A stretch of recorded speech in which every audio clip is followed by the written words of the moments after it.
Good morning, good morning, good morning, and blessings, blessings, blessings. Welcome back to Morning Stirring Through the Bible with Yolanda Worldwide on YouTube. I am so glad you're here. We are still in the throes of a focus fasting edition. We are on day number 4 of our focus fasting for favor. And today we're going to be talking about favor for increase. It is going to be incredible. But before we do that, let me welcome those of you who are joining in as a replay viewer. I'm so glad you're here. Go ahead and leave your mark by giving me a hashtag replay. And then if you're brand new, let me know that as well. And make sure you click that subscribe button and enable your notifications so that you don't miss anything in the future. Again, I'm so glad you're here. For those of you who are joining me live, I call you my people, my people, my people. Number one, greet me in whatever way you do in your part of the world. Number two, let me know where in the world you're joining in from. And number three, help me by clicking the little thumbs up on the screen. Number four, I love it when you share the message far and wide. And number five, let's do our due diligence, make our declarations. I'm stirred up. I'm stirred up. And if you're like me, I'm stirred all the way up.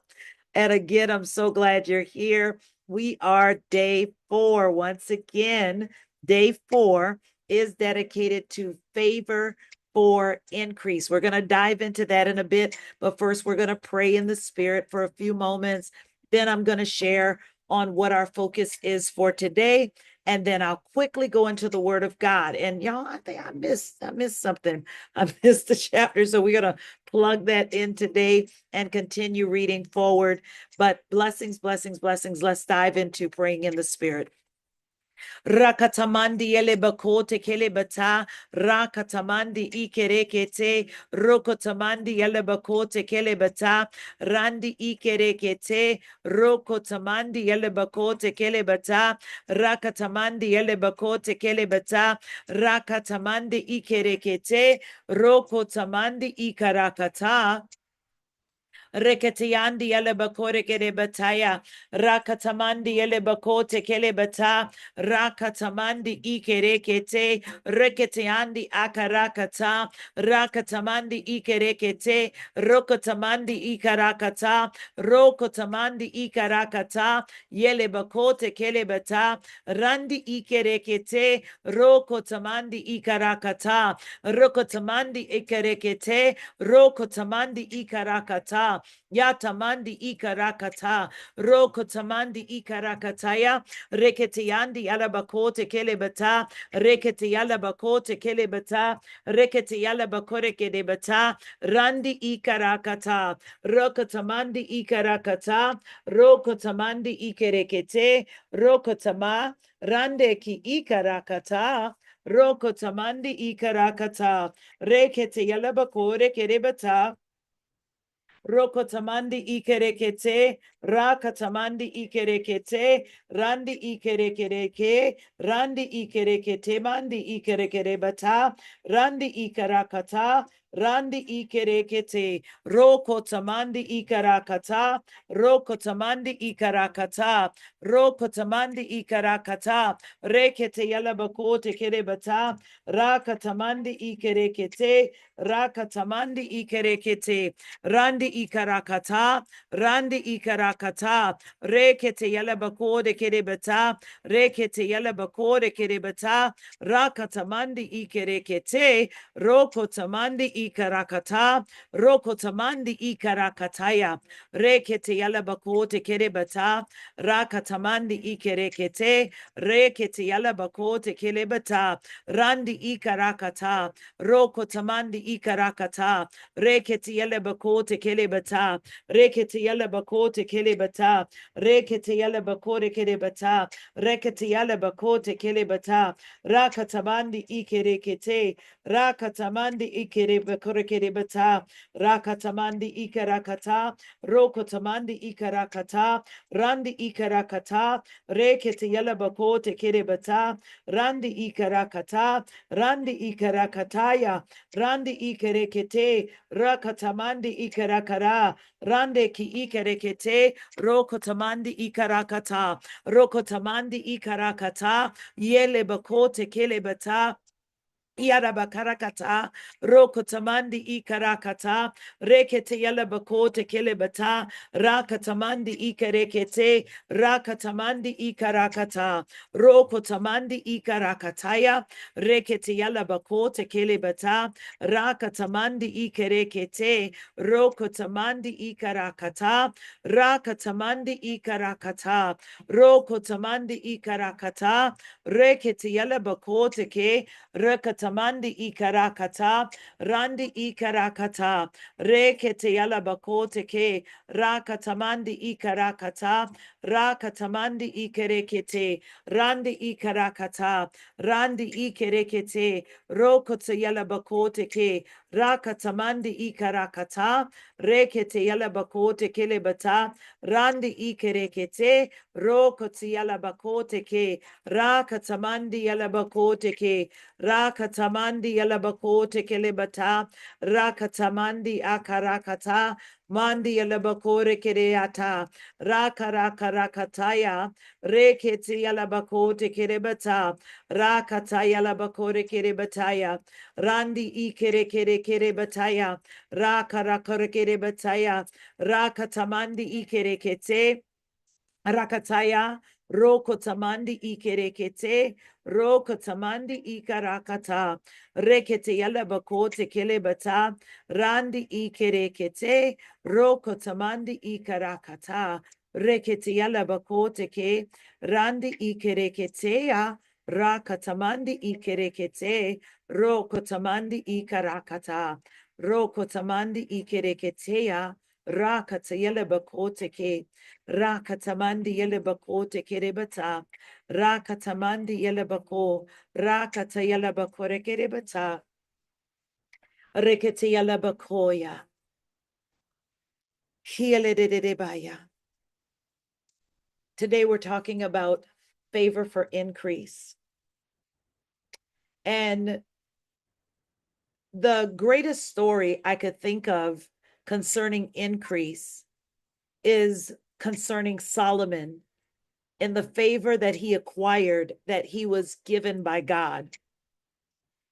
And it really came from him inquiring of the Lord from a selfless place. When he was asked to make a request for what he wanted, he could have asked for anything in the world, but he asked for the wisdom of God so that he could follow after the ways of God. And that gained the favor of God upon his life.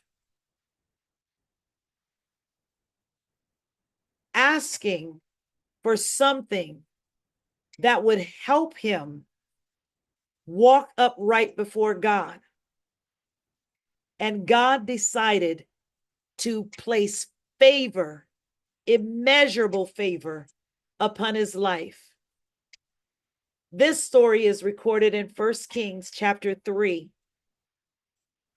And the way that God responded to Solomon when he asked him for favor, when he asked him not for favor, when he asked him for wisdom, yes, he was going to give him the wisdom. But it says, moreover, in 2 Kings chapter 3, verse 13, it says, moreover, I will give you what you have not asked for. Yes, I'll give you what you asked for, but I will also give you what you have not asked for, both wealth and honor, so that in your lifetime you will have no equal among kings. No king could ever measure up to Solomon, all because of a simple ask that turned into God wanting to bestow more favor upon his life than he could even handle. You are being favored for increase. We are being favored for increase. Amen. My God. Somebody type in for me, I'm being favored for increase. We're going to go quickly into the reading. And yesterday I skipped over a chapter. I got so excited about 2 Samuel chapter 5, the Lord bursting through. And so I jumped up a chapter, but we're going to grab chapter 6 and then we're going to read chapters, jump on over to chapter 10 and read as far as we can. So let's dive into 2 Samuel chapter 6 and then we'll jump down. Well, we're getting through the entirety of the Bible. I'm not going to skip it. We're going to get it in today. David mustered the pick of the troops of Israel, 30 divisions of them, together with the soldiers David headed for Baalah to recover the chest of God, which was called by the name of God, the angel armies, who was enthroned over the pair of angels on the chest. They placed the chest of God on a brand new ox cart and removed it from Abinadab's house on the hill. Uzzah and Ahio, Abinadab's sons, were driving the new cart loaded with the chest of God, Ahio in the lead and Uzzah alongside the chest.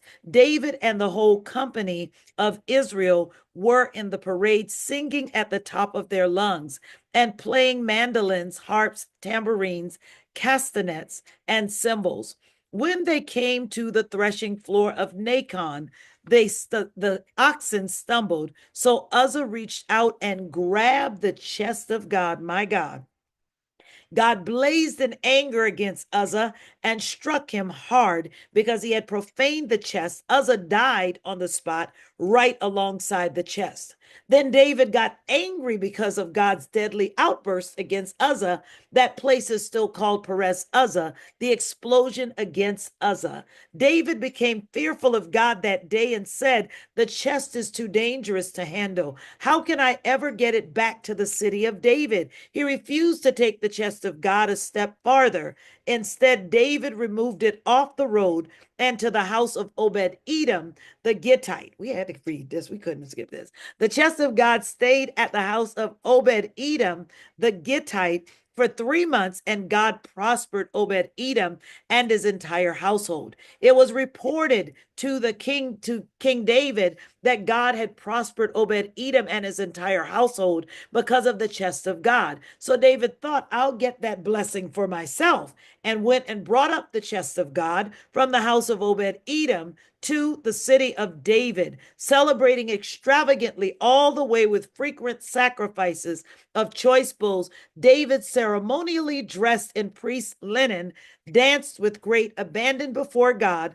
The whole country was with him as he accompanied the chest of God with shouts and trumpet blasts. But as the chest of God came into the city of David, Michal, Saul's daughter, happened to be looking out a window when she saw King David leaping and dancing before God. Her heart was filled with scorn. They brought the chest of God and set it in the middle of the tent pavilion that David had pitched for it. Then and there David worshiped, offering burnt offerings and peace offerings. When David had completed the sacrifices of burnt and peace offerings, he blessed the people in the name of God of the angel armies and handed out to each person in the crowd, men and women alike, a loaf of bread, a date cake, and a raisin cake. Then everyone went home. David returned home to bless his family. Michal, Saul's daughter, came out to greet him. How wonderfully the king has distinguished himself today, exposing himself to the eyes of the servants' maids, like some burlesque street dancer. David replied to Michal, in God's presence, I'll dance all I want. He chose me over your father and the rest of our family and made me prince over God's people, over Israel. Oh, yes, I'll dance to God's glory more recklessly even than this. And as far as I'm concerned, I'll gladly look like a fool. But among these maids you're so worried about, I'll be honored no end. Michal, Saul's daughter, was barren for the rest of her life. My God. Let's drop down to chapter 10. Sometimes after this, the king of the Amorites died. Hun, his son, succeeded him as king. David said, I'd like to show some kindness to Hanun, the son of Nahash. Treat him as well as kindly as his father treated me. So David sent Hanun condolences regarding his father. But when David's servants got to the land of the Ammonites, the Ammonite leaders warned Hanun, their head delegate, do you for a minute suppose that David is honoring your father by sending you comforters? Don't you think it's because he wants to snoop around the city and size it up that David has sent his emissaries to you? So Hanun seized David's men, shaved off half their beards, cut off their robes halfway up their buttocks, and sent them packing. When all this was reported to David, he sent someone to meet them, for they were seriously humiliated. The king told them, stay in Jericho until your beards grow out. Only then come back.